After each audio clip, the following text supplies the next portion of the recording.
Well, no reporter has a stranger working relationship with Donald Trump than our first guest tonight, Maggie Haberman. Donald Trump has both attacked Maggie Haberman, and I mean viciously attacked her, and granted her exclusive interviews. No reporter has covered Donald Trump longer than Maggie Haberman. When Maggie Haberman began her career at the New York Post in 1996, Donald Trump was a New York real estate developer desperately trying to push his name into the Post's gossip columns 8 years before NBC gave Donald Trump a TV show and increased his fame exponentially. And no one conducted a better television interview of Donald Trump in Donald Trump's first term than our other first guest tonight, Jonathan Swan. Mr. President, the other day a reporter asked you about Ghislaine Maxwell. You said, quote, "I just wish her well, frankly. I've met her numerous times over the years, especially since I lived in Palm Beach, but I wish her well, whatever it is." Mr. President, Ghislaine Maxwell has been arrested on allegations of child sex trafficking. Why would you wish such a person well? First of all, I don't know that, but I do know that she has. She's been arrested for that. You know that. Her friend or boyfriend, Epstein, was either killed or committed suicide in jail. She's now in jail. Yeah, I wish her well. I'd wish you well. I'd wish a lot of people well. Good luck. Let them prove somebody was guilty. I mean, do you know that? Oh, so you're saying you hope she doesn't die in jail? Is that what you mean by wish her well? Her boyfriend died in jail, and people are still trying to figure out, how did it happen? Was it suicide? Was he killed? And I do wish her well. I'm not looking for anything bad for her. I'm not looking bad for anybody. And they took that and she's made a child such trafficker. a big deal. But all it is her boyfriend died. He died in jail. Was he killed? Was it suicide? I do. I wish her well. That's how you do it. Jonathan Swan deservedly won an Emmy for that interview. Maggie Haberman and Jonathan Swan, now colleagues at the New York Times, have teamed up to deliver the most important look inside the Trump White House in the second term under the title Regime Change Inside the Imperial Presidency of Donald Trump. They conducted over 1,000 interviews for this book, with Donald Trump granting them an exclusive interview at the very last minute in March of this year as the book was headed to publication. The interview was on a Monday in March. And 3 days before welcoming them into the Oval Office, Donald Trump posted this on social media. Maggot Haberman, just another sleazebag writer for the failing New York Times, insists on writing false stories about me, even though she fully knows and understands that the exact opposite of anything she says is usually the truth. In any event, I'm thinking of adding Maggot and some of her associates into my Florida-based lawsuit against the Times, which very happily seems to be proceeding nicely. Thank you for your attention to this matter. And so, how were these two reporters greeted in the Oval Office just 3 days after Donald Trump spewed that vile poison at Maggie Haberman? Did he use that horrible nickname? Did he call her a sleazebag? No.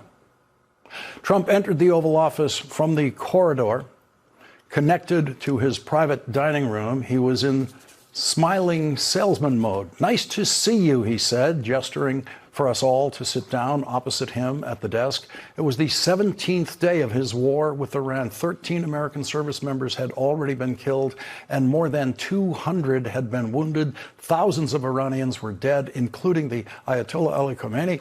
The Pentagon had already spent more than $15 billion, and the Strait of Hormuz was largely closed, sending global oil prices surging. The day before, Trump had made a demand for an international coalition of warships to secure the waterway, but few nations seemed interested in helping. This was hardly surprising. Trump had spent the previous year mocking NATO, bypassing the United Nations, and making clear that alliances were, in his view, either protection rackets or obstacles. The nations he was now calling on for help were the same ones he had bullied with tariffs, threatened with territorial claims, and cut out of major decisions like the one he had just made to wage war against Iran. As he greeted us, the war seemed the furthest thing from Trump's mind.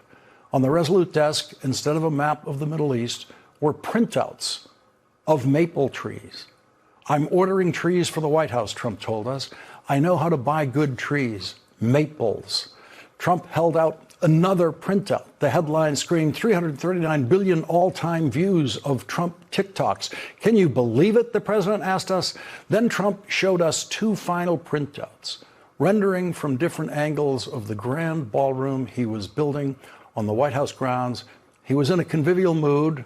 The structure would have 10 columns on one facade, he said, modeled on the Roman style, and the other side would be inspired by Athens. He noted with evident satisfaction that the columns were larger than those of the Supreme Court. Behind the scenes, some of his aides had told us they wished Trump was more anxious about the dangers he was courting and about his plunging poll numbers. The president's pollster, Tony Fabrizio, summarized findings from 2 nights of focus groups conducted earlier in March. The first fell on the very same day we sat looking at Trump's maple tree printouts in the Oval Office. The results were bracing. The war in Iran was unpopular, poorly understood, and seen as a broken campaign promise that was distracting the president from the economy and health care. The military action lacked a clear rationale, and voters saw negative economic consequences downstream of the conflict, compounding the affordability crisis that was already their top concern about the Trump presidency. Perhaps most distressing for the Trump team, the Epstein files came up consistently in focus groups and were a real negative with some of these voters. But Trump was uninterested in such feedback. To the extent he still cared about polling at all, he was seeing far fewer polls than during his first term. His advisors knew he was not receptive to being briefed on harsh realities. In his second term, unlike his first, he was willing to take breathtaking risks, risks that could throw not only his presidency, but the Republican Party and the entire world into chaos and carnage. More than ever before as president, he was operating on pure gut instinct. It would take a combination of mind reader and psychologist to explain fully why Trump was willing to gamble so much more recklessly now. There were obvious theories. He was term limited and no longer had to worry about re-election. He had immunity confirmed by the Supreme Court and no longer had to worry about prosecutions. He was more confident in his instincts. He had already served a presidential term and had felt vindicated so often. And there was the fact that he was a walking moral hazard, rarely saddled for long with the costs or consequences of his risk-taking and rule-breaking. Now was his moment to try things like military adventures and overthrowing the global trade system. Joining us now, New York Times Pulitzer Prize-winning correspondent Maggie Haberman and her co-author, New York Times reporter Jonathan Swan, whose new book is Regime Change Inside the Imperial Presidency of Donald Trump. Maggie, I have to begin with you. And what is going on with you and Donald Trump? The world wonders about this because we've seen for years these vicious, and that last, I apologize for reading that one, but I had to set that stage for our audience. The viciousness of that. 3 days before you walk into the Oval Office. Did you already have the Oval Office appointment booked when he wrote that? We did, and it was actually the first time that there had been one of those in some time. And thank you again for having us, Lawrence, and talking about the reporting for this book, which we really broke ourselves working on and are quite proud of.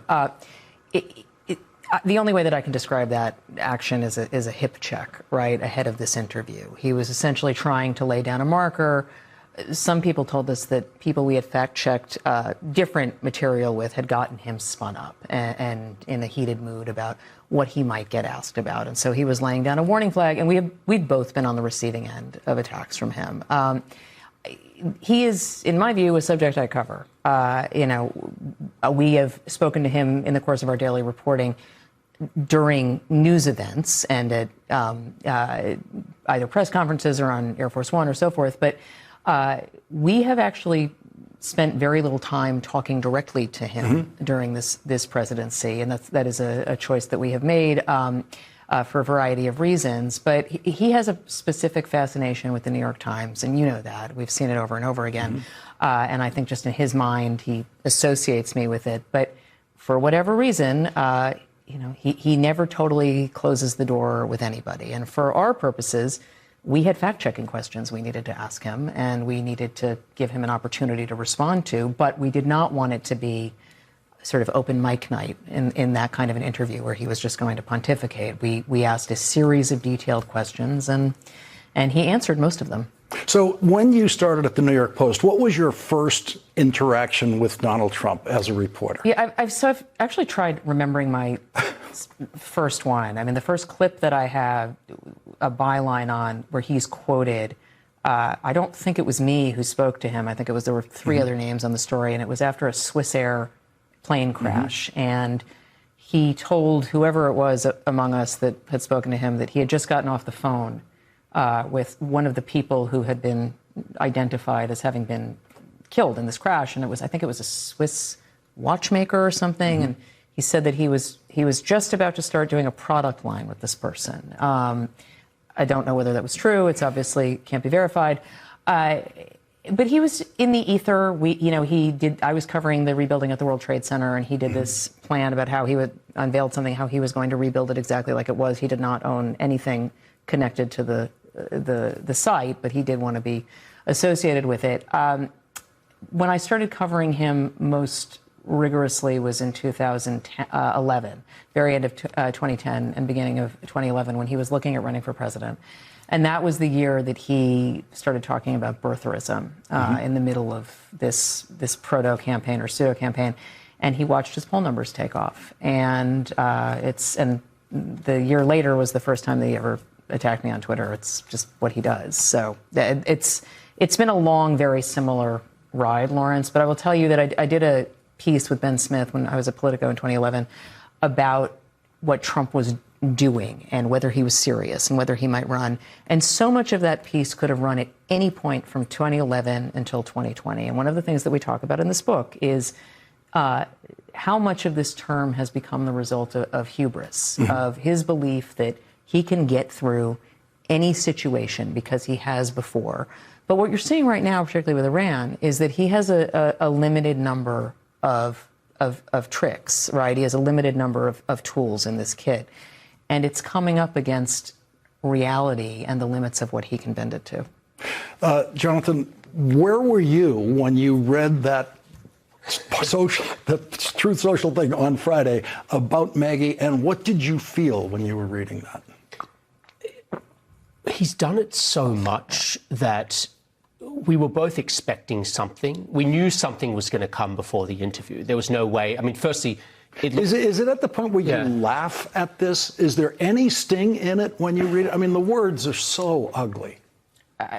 He's been calling me maggot since my last book came out. I mean, literally, since actually I haven't even published yet. And so it's been like half a dozen times or something like that. I mean, you get a flurry of texts of people saying, "Did you see this?" And yes, I saw it because I get alerts for. And you get a lot of threats. You do. I mean, after I interviewed him in 2020, it was, an inundation. We don't talk about it publicly because you don't want to encourage people. But we've had to deal with that. Yeah. There's no question about it. So when there's so much in the book, but I just want to sort of start at the end, which is when you get into the Oval Office. It reads as one of those things where he is just doing that Trump thing where he just keeps talking about stuff that has nothing to do with what you want to talk about. We saw you try to. Actually saw it on video. You were the only person we saw on video really seriously try to hold him to a thought and keep him right here and answer this about Ghislaine Maxwell or answer things about COVID death rates at the time in America. But in the Oval Office, do you have any ability to try to keep him on the point you're trying to keep him on? We tried. I mean, and we had specific things that we wanted to give him visibility of in our reporting just as a matter of process. But it was one of the most, I've been covering Donald Trump this is 11 years consecutively, Maggie even longer. It was actually the most astonishing encounter I've had with him. He sits across from us in the Oval Office, and we'd asked him a question about power because he told Tucker Carlson he's the most powerful president ever. And he hands us a 2-page document that he says was written by a historian. And the first sentence says, Donald Trump is the most powerful man who's ever lived on the planet, et cetera, et cetera. And it goes on to compare him to, he described it as the top 10. Mao, Stalin, Alexander the Great, Napoleon, Hitler, Genghis Khan, Attila the Hun, The Caesars. The Caesars, William the Conqueror. There was no discussion of a moral dimension to any of this. It was about raw power. And he wasn't alarmed to be in their company. In fact, he was relishing it. He was reading it aloud. You know, Napoleon, it's very interesting. Mao, Stalin. These people use fear to create power. And what became very apparent to us, which is already kind of apparent in our reporting, is he's a very different president from the first term in terms of his psychology. In the first term, he was much more reactive to domestic politics. If there was a move in his poll numbers or a gyration in the stock market, he was far more responsive. It's not to say he doesn't care about them now. It's not black and white. But now he is playing to be, you know, as he told us, essentially told us himself by giving us this document, he wants to be the capital G great man of history. He wants to reshape the world. And that risk-taking that we're seeing on the global front, I don't think he would have gone to war in Iran in the same circumstances in term one. I don't think he would have rolled the dice on what he did in Venezuela. I'm not sure, and we know because he didn't, but even with the same circumstance, he wouldn't have started a trade war with the whole world, and he didn't. But he's in a different mindset, and he's untethered from all of those domestic political considerations that he was in the first term. So that, you know, was brought to life in a very vivid way just sitting across from him. Yeah, when I got to that part, and then we discover who the historian was who wrote this document that he gave you, and that turned out to be? So we said, who is this historian? And he said, oh, Natalie Harper's his aide. They call her the human printer because she prints everything for him.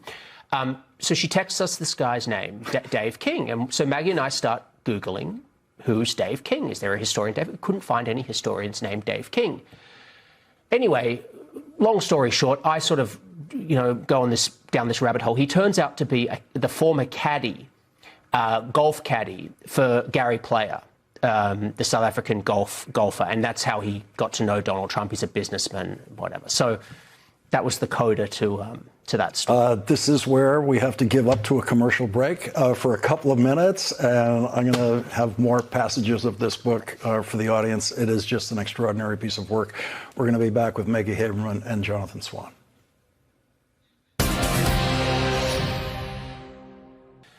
Again, this was not some secret. The Strait of Hormuz and the possibility of it closing has been in Pentagon wargaming scenario for years and years and years. It's hard to think that there's ever been a war or a conflict that America has entered based on anything. It was really just a gut impulse from Donald Trump. He felt that this regime was a paper tiger, that this was going to be a fast war. He just said he felt that that was going to be the case, that they were going to collapse very quickly. And so you ask yourself all these questions.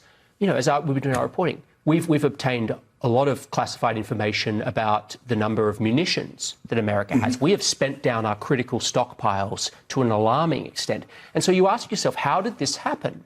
How did we get into this war where we're running out of critical munitions, the strait is closed, the gas prices, and then we do all this reporting, we go into dig into these rooms, and it turns out, well, if you assume the war is going to last sweet FA, no time at all, that's it. I mean, it's a form of magical thinking, actually, is what it all boils down to. Except for very real consequences. Here's another piece of magical thinking. This is from the book. Trump said he thought Gaza's 2 million residents would be happy to evacuate their uninhabitable homeland. They could return eventually, he suggested, once the war-torn strip was transformed into the Riviera of the Middle East. The U.S. will take over the Gaza Strip, and we will do a job with it, too, he announced. We'll own it and be responsible for dismantling all of the dangerous unexploded bombs and other weapons on the site, level the site, and get rid of the destroyed buildings, level it out. Legitimately nutso, one senior aide said later, but very on brand. The Gaza idea represented the spur-of-the-moment nature of Trump's foreign policy that many had feared. Maggie, that line, legitimately nutso, is so important for readers and for the audience to know about, because this term, the the Trump team has been publicly unified. We don't see the cracks. We never hear that person. After we see Trump do something, many of us might think that's legitimately not so. We don't know there are people in the White House thinking the same thing. This is a group of people who genuinely want to see him succeed, Lawrence. I mean, I think that is something that is just so fundamentally different from term one. And I think is hard for people to understand because people got so used to term one where a man who had never run for city council before becomes president. He doesn't know most of his government. He doesn't know most of his White House. He is working with a very small group of people who he actually knows and 2 family members. And that's really it. He has people in his government who view his world view and his behavior as dangerous and in need of a check, whether it is John Kelly or James Mattis or on and on and on. There are people who were opposed to his agenda. There were also people who believed that he was trying to exceed his authority, which were people who still liked him or who were conservatives. There's none of that now. And he touched the hot stove in 2017 of firing James Comey and got a special counsel investigation. That's also off the table now. You have people who were with him through 4 indictments, a number of civil cases, 2 assassination attempts, and him winning overwhelmingly, unlike 2016. And so they believe there is something sort of almost mystical about him, that he can hear frequencies that maybe they can't. And they hate the mainstream media more than they hate things they see him doing that they have concerns about, many of them anyway. And so you will not hear as much of that. You haven't heard as much of that. That's part of what the challenge was with reporting this book, was getting... Well, you certainly report a lot of dissent inside the White House and disagreements with what Donald Trump's deciding. We do. And we also show areas where there is not process, but there is certainly an effort to try to make his plans work. I would say the tariff implementation of Liberation Day was one of those. We were really struck in the reporting, and we show this in the book, how scared people inside that government were, how scared people inside that White House were. First, in the lead up to Liberation Day, when they could not get him off of what he wanted to do. This was a 40-year project that he just wanted to try. And they were scared at how close the bond markets came to just completely melting down 7 days later, which was finally what got him off of it. But again, it was the willingness to just go straight to the brink. But then he stopped. And so they all believe that he can get himself out of certain situations, and he believes it. What you are seeing now, though, Lawrence, and where I think that if people really do want to understand how this government works, I do think this book will help them do that. What is happening in these rooms? Where this goes from here is you have a president who, even there are disagreements, even if they want to see him succeed. There are people who believe that, say, habeas corpus should not be suspended. Then there are people who say, let's do it. I think we can, and we'll see where it goes. Trump doesn't really want to hear from the people anymore who say, maybe this can't work. He really wants to do what he wants to do. And that is also something we are hearing inside this government. And so when you see him putting Bill Pulte in place as the director of national intelligence now, and essentially going in with a mission to fire people, a lot of what we write about in this book will help people understand how that happened. We have to get to another commercial break. When we come back, if you think that that some members of the Trump cabinet are idiots, so do some members of the Trump cabinet. There's a passage that we have for you on that when we come back after this break.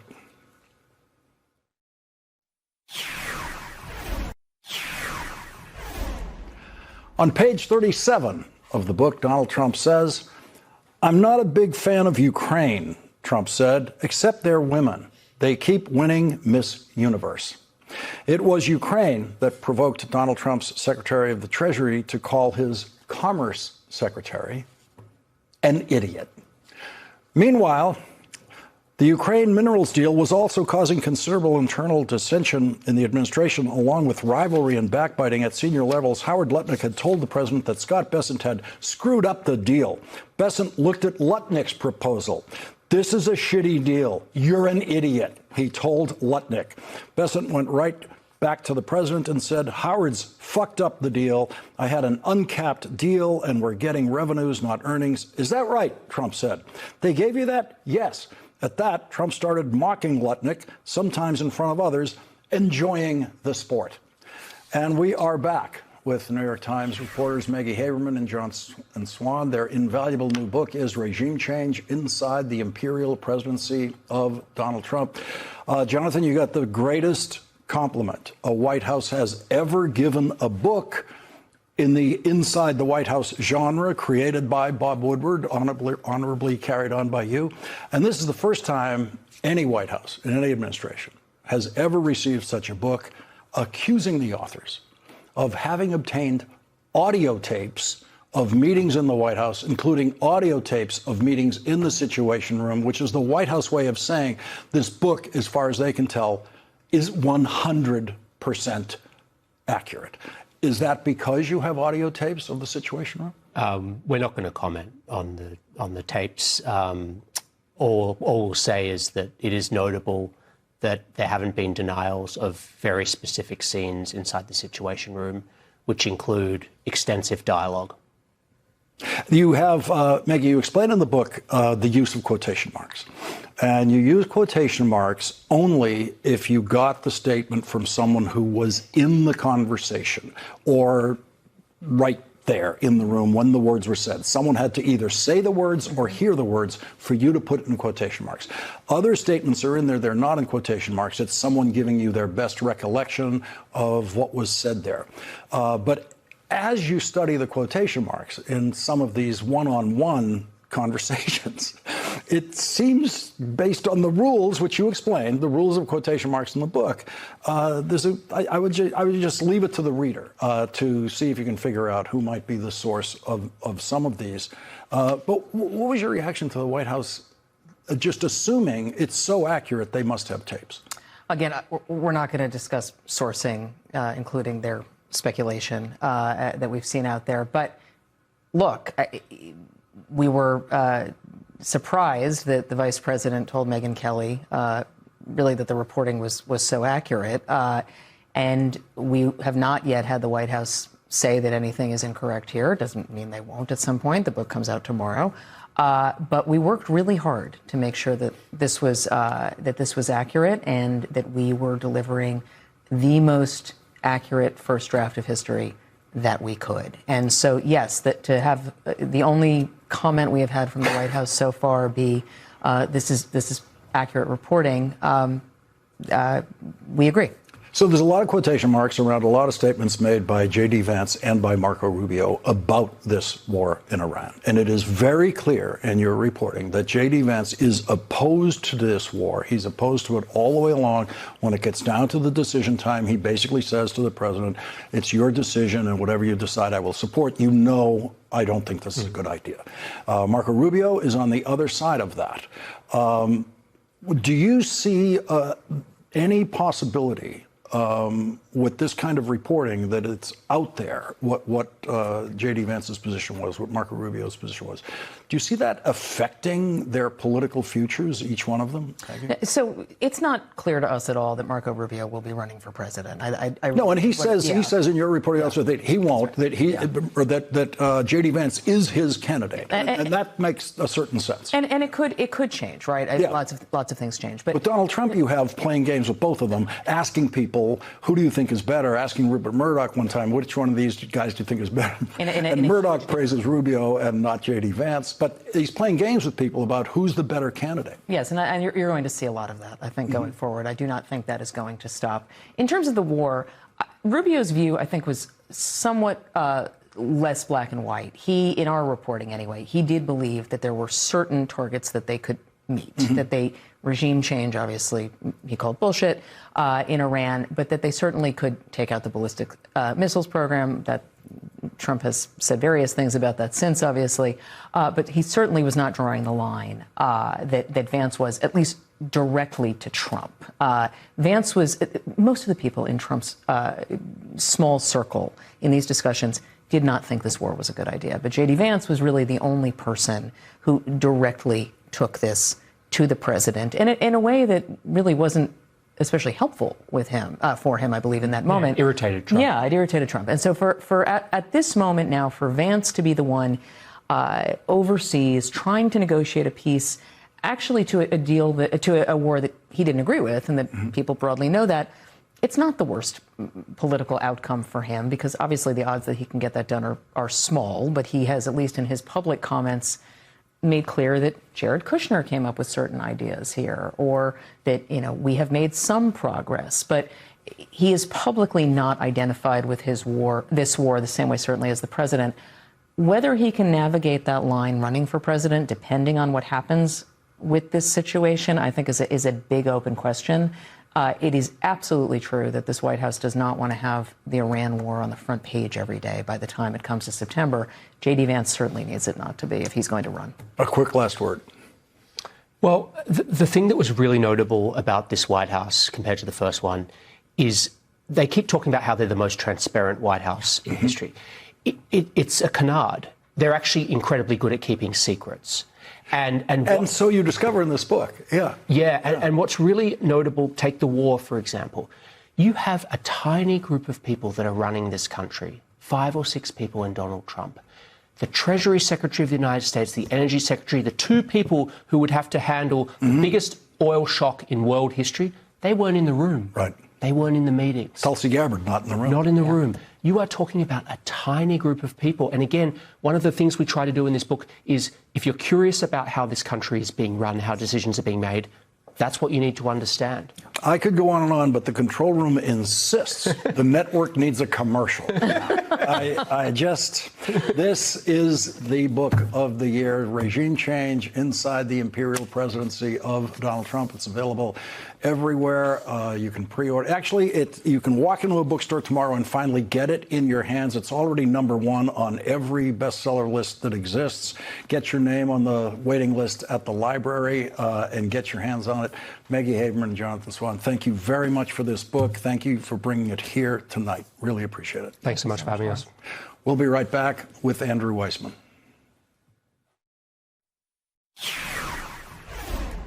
In Regime Change, Maggie Haberman and Jonathan Swan write, foreign investors saw a more straightforward path to influence, putting money directly into the pockets of the Trump family through their crypto ventures. There was so much capitulation, so much conquest, so much corruption. It became hard to follow. Joining us now is Andrew Weissmann, former FBI general counsel and MS Now legal analyst. He's the author of the bestseller Liar's Kingdom, How to Stop Trump's Deceit and Save America. Andrew, this book is a confirmation of an awful lot of suspicions. It is, and the issue of corruption, sort of focusing on sort of like what I used to do for a living, is one that I do not think we will know the full scope until there is an administration, an honest administration, that is going to be looking into this. I was struck by what Jonathan Swan said about, they like to say they're the most transparent administration. That's a canard, and I think that's right in terms of the level and the funneling of money into Donald Trump's pockets, either directly or indirectly, is the kind of thing that I think we're going to be reading about that in years to come in ways that are going to be truly shocking. Well, they get into real detail in the book about the whole cryptocurrency business that the Trump family set up that benefits Donald Trump, and all these foreign investors and Middle Eastern massive billion-dollar investments that have poured into it very directly, just handing the president money. Yeah, so, we see that in terms of how that could influence foreign policy. We see it in a much more small bore way in terms of getting pardons. But in my world, which is sort of thinking about the rule of law and the Justice Department, that is, completely being eradicated because what you heard from the reporting is there is no systems in place. Donald Trump doesn't care about that. This is something he's completely ignoring, and it's like no one's going to stop him. And so you're getting all of these reports of basically, this is how much a pardon costs you. And whether that is being grifted by middlemen or it's actually being conducted from the top, we will, we need to know that in the future. But we're seeing it here, we're seeing it overseas in ways that this book suggests there really are no rules that are holding any of these people to account. So the book also makes the point that in a previous administration, if you had been doing business with the Saudis and you're actually actively in business with the Saudis, no one would ask you to go negotiate with the Saudis. And in the Trump administration, they consider that an asset. If you're actually in business with these people, then you know them. And that's a good way to start off the negotiations, that you're already in business with these different people. Well, there actually were rules against that.